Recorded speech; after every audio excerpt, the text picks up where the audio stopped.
ये गाय नहीं नोट छापने की मशीन है। ये बात हमको तब पता चली जब भास्कर ने खबर छापी और बताया कि मरी हुई गायों को जिंदा भी दिखाया जा सकता है और सरकार से 20 करोड़ रुपए का अनुदान भी उठाया जा सकता है। राम मंदिर के नाम की चोरी तो पुरानी हो गई, अब नई चोरी सुन लीजिए। नीयत सच्ची हो तो पूरी कायनात आपके हक में खड़ी हो जाती है। ਮਾਨ ਸਰਕਾਰ ਨੇ ਨਹਿਰੀ ਪਾਣੀ ਦੀ ਸਮੱਸਿਆ ਨੂੰ ਨਜਿੱਠਣ ਵਾਸਤੇ ਬਹੁਤ ਵਧੀਆ ਕੰਮ ਕੀਤੇ ਆ। ਸਾਡੇ ਖੇਤਾਂ ਨੂੰ ਪਾਣੀ ਪੂਰਾ ਲੱਗਣ ਲੱਗ ਪਿਆ ਜੀ। माझा, मालवा, दुआबा और पुआध के इलाके दुआएं दे रहे हैं। ਮਾਨ ਸਰਕਾਰ ਦਾ ਬਹੁਤ ਬਹੁਤ ਧੰਨਵਾਦ ਕਰਦੇ ਹਾਂ। ਇਸ ਜੂਨ ਜੁਲਾਈ ਜਦੋਂ ਝੋਨੇ ਦੀ ਫਸਲ ਹੋਊਗੀ ਇਹ 85% ਤੇ ਪਹੁੰਚ ਜਾਾਂਗੇ। ये है गाय के नाम पर हुई चोरी। बिहार के चारा घोटाले को तो खूब प्रचारित किया जाता है लेकिन आज तक उसे साबित नहीं किया जा सका। लेकिन राजस्थान के एक ही जिले की करीबन 30 से ज्यादा गौशालाओं का जब ऑडिट हुआ तो पता चला कि इन गौशालाओं में फर्जी टैग पर कई पशु पाले जा रहे थे और ऐसे पशु पाले जा रहे थे जो कि कभी अस्तित्व में ही नहीं थे। और तो और मरे हुए पशुओं को भी जिंदा दिखा करके पैसा उठाया जा रहा था। असल में राजस्थान की सरकार और अलग अलग राज्य सरकारें गौशालाओं और पशुपालकों को सब्सिडी प्रदान करती है, यानी कि उनके चारे का रखरखाव के खर्चे में कुछ हिस्सा राज्य सरकार भी देती है। ऐसे ही राजस्थान सरकार भी देती है। एक जिले भरतपुर में ही करीबन 34 गौशालाओं का ऑडिट हो गया तो भाई साहब पता चला कि एक एक गौशाला में करीबन 50-50 लाख रुपए जा रहे हैं। और जब ऑडिट करने वाली टीम पहुंचती है तो वहां पर कई सारे फर्जी टैग पाए जाते हैं। असल में गौशाला में मौजूद पशुओं की संख्या उतनी है ही नहीं जितने का पैसा लिया जा रहा है। साफ तौर पर यह खबर चारा घोटाले की याद दिला देती है। असल में यह जो पैसा लिया जाता है वो पशुओं के खान पान और रखरखाव में खर्च किया जाना चाहिए, जैसे पशुओं का हरा चारा, खल, बाट, बिनौले, इन सब चीजों में खर्च किया जाना चाहिए था, या फिर पशुओं के शेड बनवाने, साफ सफाई करने, दूध निकालने वाले लोगों की सैलरी में खर्च किया जाना चाहिए। लेकिन यह जा रहा था उन कथित गौरक्षकों और गौपालकों के पेट में जो कि दावा करते हैं कि हम गायों की रक्षा करते हैं। और यह हो रहा है उस सरकार में जो कि राजस्थान में यह दावा करती है, राष्ट्रीय स्तर पर दावा करती है कि हम गौरक्षक हैं, गायों की रक्षा करते हैं और गौरक्षकों को समर्थन भी देते हैं। हालांकि इसी पार्टी की सरकार कुछ और राज्यों में गायों के काटने का या फिर खाए जाने का समर्थन भी करती है। हिपोक्रेसी है साहब, राजनीति में हिपोक्रेसी नहीं होगी तो फिर पैसा कहां से आएगा। राम मंदिर का मामला अभी तक निपटा भी नहीं है। 200 करोड़ की चोरी के बारे में हिसाब तो दे नहीं पा रहे तो 20 करोड़ की चोरी का हिसाब कैसे दे पाएंगे। भारतीय जनता पार्टी की सरकार की नाक के नीचे ऐसी सैकड़ों चोरियां सामने आ रही हैं जो कि उनसे सवाल पूछ रही हैं कि आप धर्म के नाम पे वोट तो ले लेते हैं लेकिन धर्म के नाम पर जो लूट की जाती है उसकी जिम्मेदारी कौन लेगा।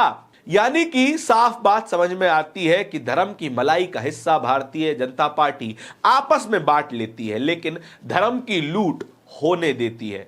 यह खबर भास्कर अखबार ने छापी है। हेडलाइन क्या है? मर चुकी गायों को कागज पर जिंदा बताकर गौशालाओं ने डकारा 20 करोड़ का अनुदान। 20 करोड़ रुपए ये टैक्स पेयर का पैसा था।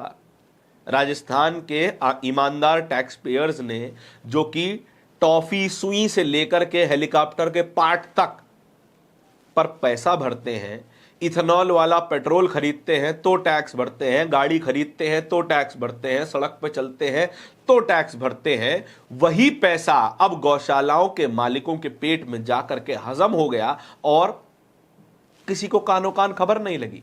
कितना कितना पैसा किस किस गौशाला ने डकारा है इसके बारे में भी ब्यौरा दिया गया है। एक गौशाला में कुल 1743 फर्जी टैग मिले हैं। फर्जी टैग जो आप अक्सर गायों के कान पर लगे हुए पीले से टैग देखते हैं वो गाय का नंबर होता है और पशुधन ऐप पर उसी नंबर से वो पशु रजिस्टर करवाया जाता है और उस पशु का इंश्योरेंस भी होता होगा, यानी कि अगर अकस्मात या फिर किसी बीमारी से उस पशु की मौत हो जाती है तो पशुपालक को उसका पैसा मिलता है। अब उसके नाम पर जो अनुदान आया उसमें करीबन 1374 बड़े गौवंश और 372 छोटे गौवंश शामिल हैं। फिर एक और गौशाला पहुंचते हैं, 1485 डुप्लीकेट टैग मिलते हैं और इसके बदले 53 लाख रुपए का अनुदान उठा लिया जाता है।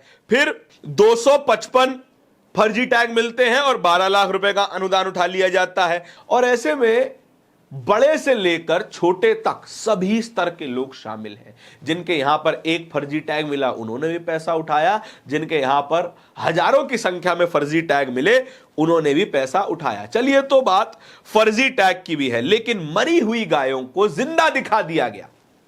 गाय मर चुकी है लेकिन जिंदा के नाम पर उसका टैग अभी भी एग्जिस्ट करता है और उसी टैग के रजिस्ट्रेशन पर पैसा लिया जा रहा है। और कुल मिलाकर इस पूरे घोटाले की जो वैल्यू बनती है वो करीबन 20 करोड़ 67 लाख रुपए बनती है। यह होता है भाई साहब, हमें नहीं पता था कि गायों का व्यापार इतना फायदेमंद व्यापार है।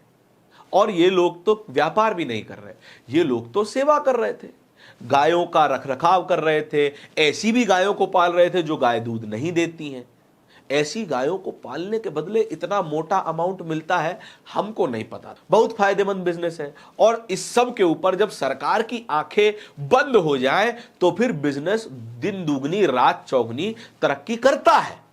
और काश ये तरक्की सामान्य गौपालकों तक भी पहुंच पाती, जो ईमानदारी से पशुओं का व्यापार करते हैं, ईमानदारी से दूध दही मठा बेचते हैं।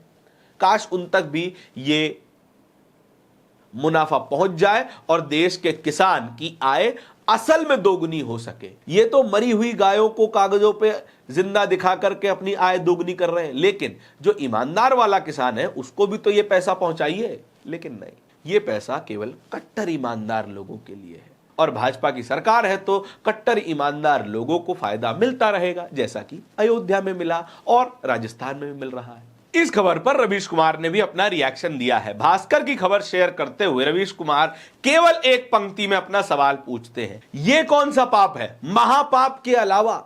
भाई साहब, अयोध्या में महापाप हुआ उस पर किसी को फर्क नहीं पड़ा, ये तो फिर भी गाय है। और मामला तो यहां केवल 20 करोड़ का है। जहां 200 करोड़ के मामले में कोई टेंशन वाली बात नहीं हुई, तो 20 करोड़ के मामले में कौन सा कोई गिरफ्तार हो जाएगा या फिर एसआईटी की इसमें कोई रिपोर्ट आ जाएगी? ऑडिट ही हुआ है ना, इसके अलावा तो कुछ नहीं हुआ। और ना ही यहां पर कोई बड़ी समिति है, कमिटी है जिसमें सरकार के अधिकारी हैं या फिर केंद्र सरकार के रिप्रेजेंटेटिव हैं। जहां थे वहां कार्रवाई हुई नहीं, जहां नहीं है वहां कौन सी कार्रवाई हो जाएगी? इस पूरी खबर के बारे में आपके क्या विचार है? कमेंट सेक्शन में बताइएगा जरूर। इस तरह की और भी खबरों को देखते रहने के लिए बोलता हिंदुस्तान को सब्सक्राइब जरूर कर लीजिएगा। बहुत बहुत शुक्रिया।